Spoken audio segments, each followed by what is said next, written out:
Hey,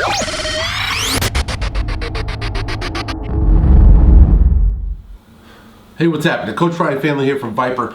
Today I'm about to head into the pit, dig into an upper body workout. Primarily arms, a little bit of shoulders, a little bit of back mixed in.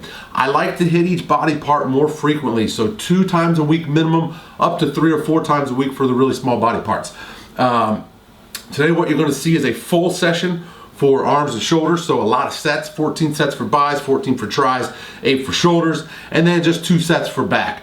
I like to split it up that way, divide the volume into main sessions and touch-up sessions to allow you to stimulate progress, stimulate growth without always trashing yourself in the gym. You don't always have to trash every body part every time you hit the gym. So today the back is going to be stimulated but not annihilated. That's an old Lee Haney quote right there.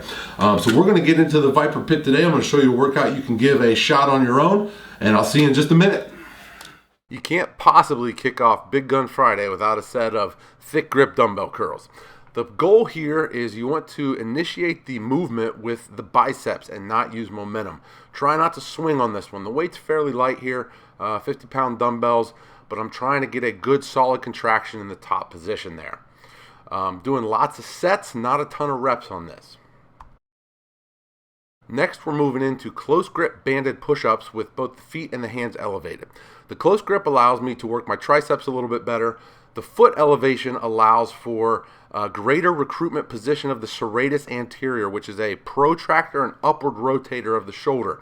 Now, the reason I try to target that muscle is because it is a powerful shoulder stabilizer, and I've got very poor shoulders due to a long injury history. The bands also offer additional resistance in that protracted position to further strengthen the serratus anterior. Great exercise that really targets that upward rotation and protraction. Now we got the standing barbell reverse curl. On this I did 5 sets of 5 followed by a back off set of 20 reps for volume. The key here, you want to keep your elbows tucked into your sides and your wrists firm. This is great for building the brachialis muscle as well as the muscles of the forearms and the hands. This will get you screaming if you do it correctly. Second part of this superset, also done for 5 sets of 5 and 1 set of 20, is tricep extension to the chin with a band. This is great for nailing the triceps as well as building your bench press strength. I'm a little weak at these. It's been a while since I had done them.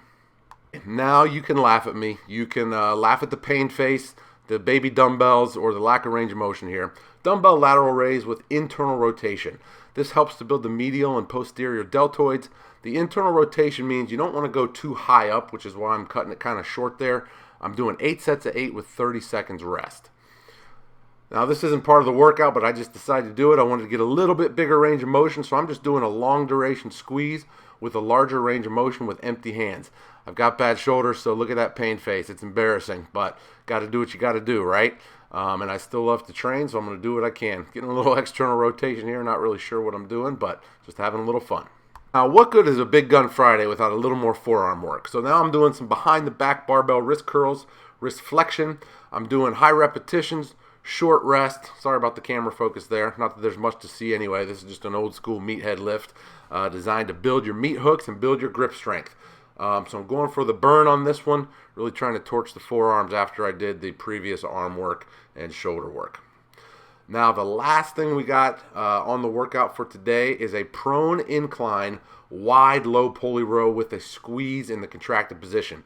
Now because the pulleys are pulling you out to the sides as well as forward, it really works your middle and lower trapezius, which is a neglected area on a lot of people, as well as the rhomboid. So this is an area I'm really trying to improve upon for shoulder health. I love this exercise to do for high repetitions and or with isometric holds.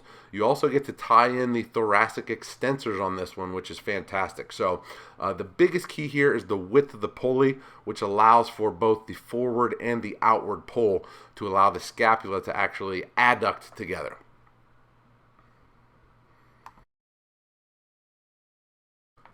So that's it. That's the end of the workout. I thought I'd throw it up here to talk about it real quick. Starting off, A1, A2 pairing, 8 sets of 6 each with just 60 seconds rest. So it's a lot of sets, but it's not a lot of repetitions, which allows you to build up the volume with moderately heavy weights. The next pairing, we went 5 sets of 5, followed by a burnout set of 20 reps to get that metabolic stress. Again, short rest. We're doing arm work here, so you don't need a ton of rest. Moving on to the C exercise, dumbbell lateral raise internally rotated. I did 8 sets of 8 to 10 here with just 30 seconds rest. I found shoulders really respond well to metabolic stress type techniques or higher repetitions, shorter rest intervals, etc.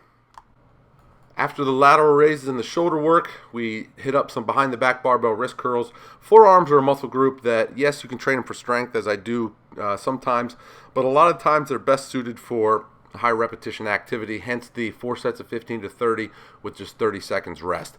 We use our forearms and our hands every single day, so they tend to respond pretty well to slower twitch type movements or more endurance based training.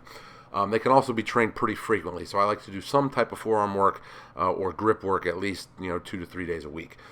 After that, we finish the workout with some touch-up work for back. Now, I will do a main full back session between 15 to 30 sets of back work at a different time in the week. This is just a touch-up with 2 little sets designed to stimulate growth.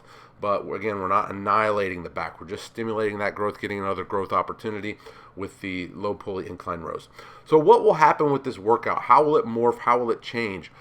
This is fairly high volume. This is a ton of sets.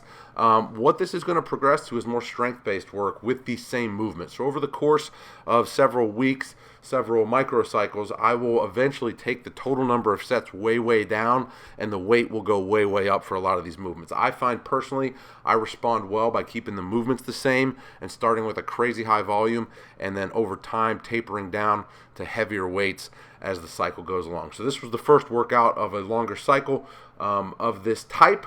Exercise will stay the same, and we will gradually chunk that volume away until we're actually moving some respectable weights on these exercises. Thanks for joining me in the Viper Pit today. I hope you like this workout. If you like what you see, hit subscribe below. Share this with your friends and family. Talk to you soon.